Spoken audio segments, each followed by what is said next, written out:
जय हिंद दोस्तों, मैं प्रवीण कुमार आप सभी का स्वागत करता हूं आपके अपने चैनल जिसका नाम है सैनिक वेलफेयर अड्डा। दोस्तों, जैसा कि आप सभी जानते हैं कि मैं हमेशा इस चैनल के माध्यम से आप तक सब सही और सटीक जानकारियां पहुंचाने की कोशिश करता हूं।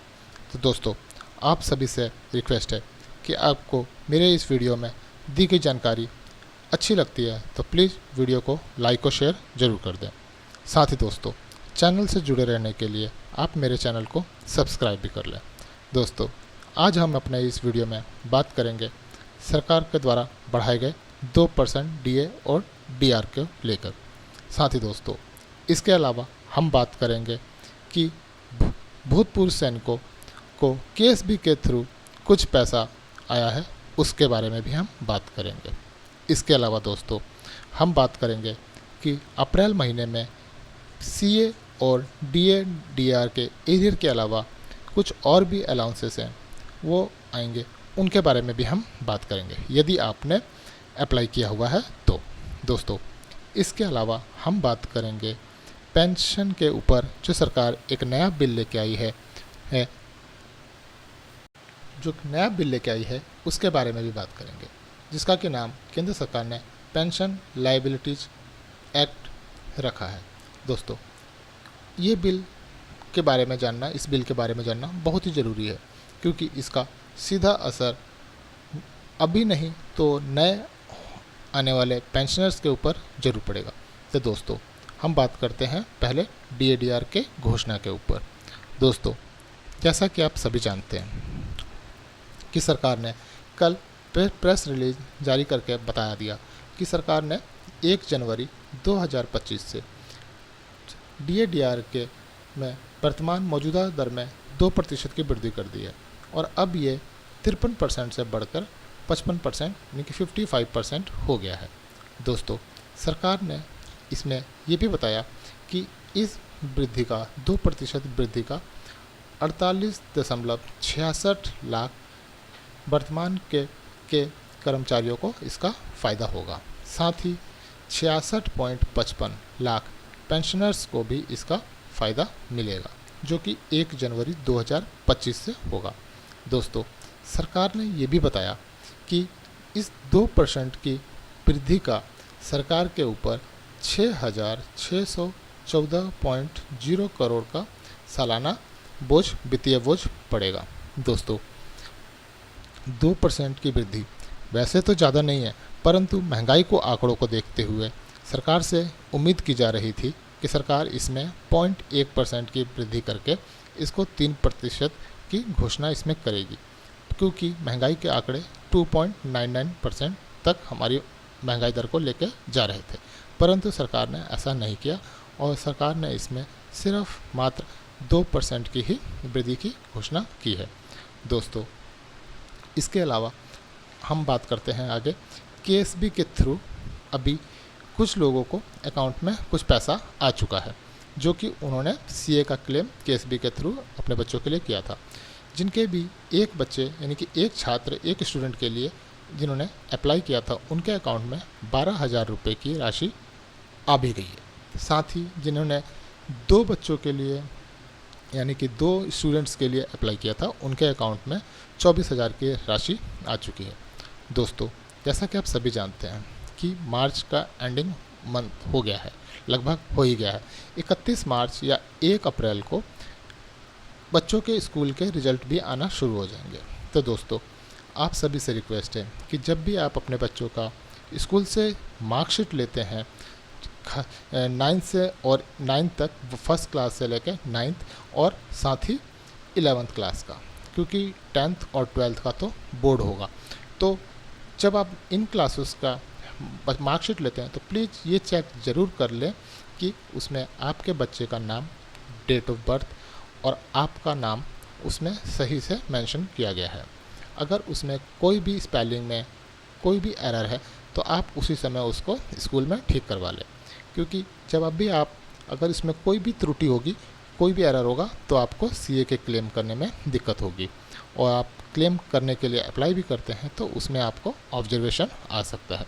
दोस्तों, इसके अलावा जैसे ही आप अप्लाई करेंगे, इसके अलावा एक बात और बता दूं कि अभी न्यू एजुकेशन पॉलिसी के अनुसार आप अपने बच्चे का, जो बच्चे जैसे कि पहले सिर्फ एलकेजी और यूकेजी के ही बच्चों का फर्स्ट क्लास से पहले सीए का क्लेम कर पाते थे, परंतु अब नर्सरी के बच्चों का भी सीए का क्लेम कर सकते हैं, जो कि न्यू एजुकेशन पॉलिसी के हिसाब से है।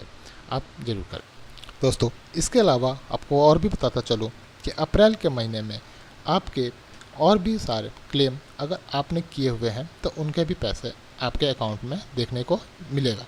जैसे कि एलटीसी का क्लेम, जो भी सेवा में है अभी जो भी हमारे भाई लोग, वो केंद्र सरकार के किसी भी डिपार्टमेंट में उन्होंने यदि इस साल का या पिछले साल का एलटीसी का क्लेम अप्लाई किया हुआ है तो उनके अकाउंट में भी उनके एलटीसी के क्लेम का पैसा देखने को मिल सकता है।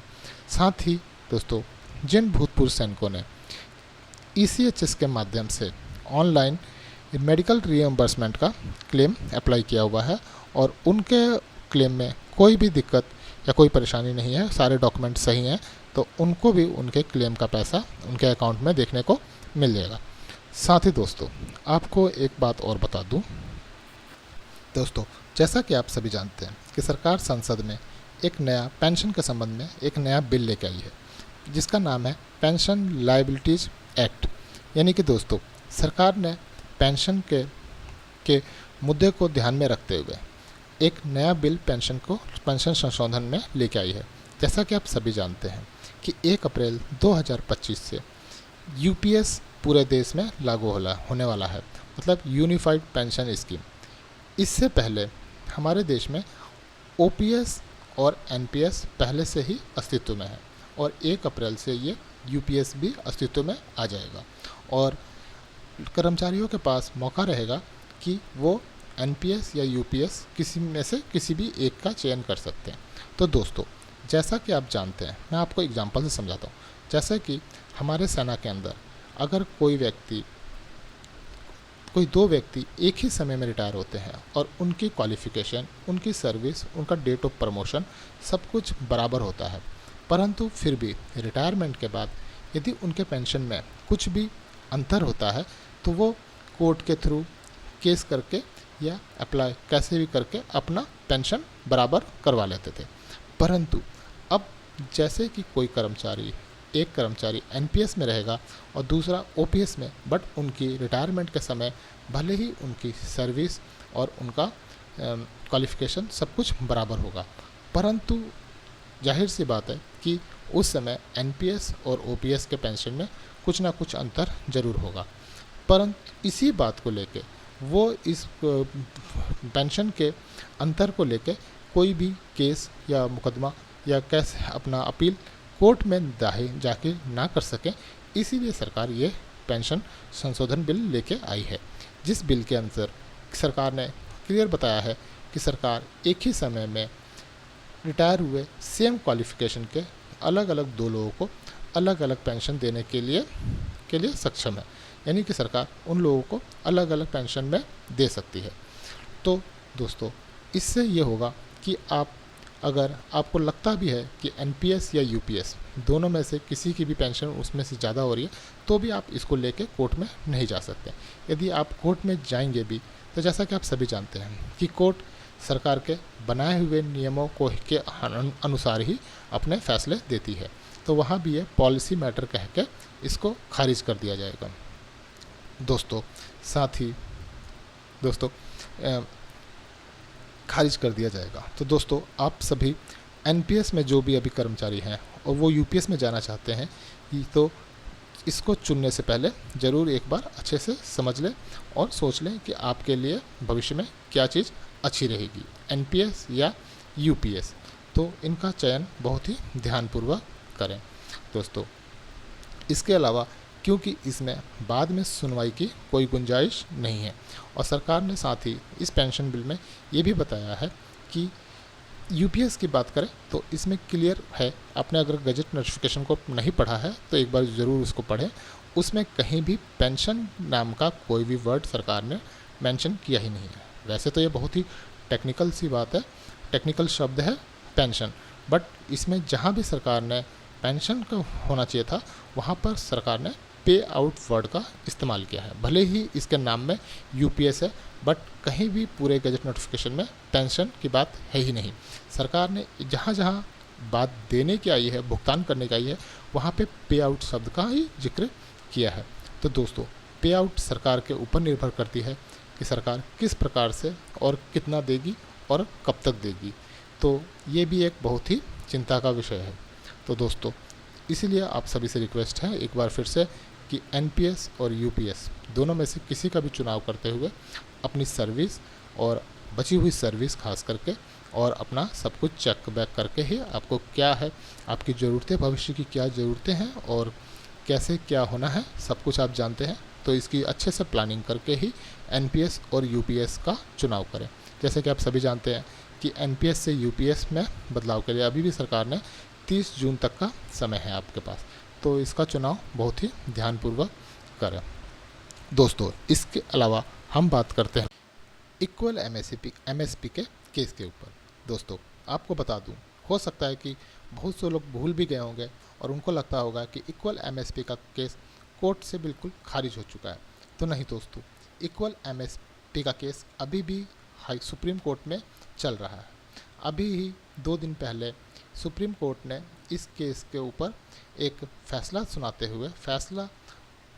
हुए ये कहा है कि यह पॉलिसी मैटर है और आप इसके लिए सरकार के पास जाइए। परंतु सुप्रीम कोर्ट ने अभी भी इसके लिए एक विकल्प खुला छोड़ रखा है और इसके लिए उन्होंने कहा है कि आप इसके लिए जाइए और फिर से इसका रिव्यू पिटीशन डालिए और पॉलिसी मैटर होने के कारण आप फाइनेंस मिनिस्ट्री के पास जाइए या फिर पे कमीशन के पास जाइए। सरकार सुप्रीम कोर्ट भी इसके ऊपर पूरी तरह से विश्वास में नहीं थी कि ये अभी भी कोई आयोग जो है अभी कार्य कर रही है जो इस मामले पर सुनवाई कर सकती है। नहीं तो दोस्तों, अभी सिर्फ अगर इक्वल एमएसपी चाहिए तो सिर्फ इसका एक ही माध्यम दिख रहा है कि 8th सीपीसी।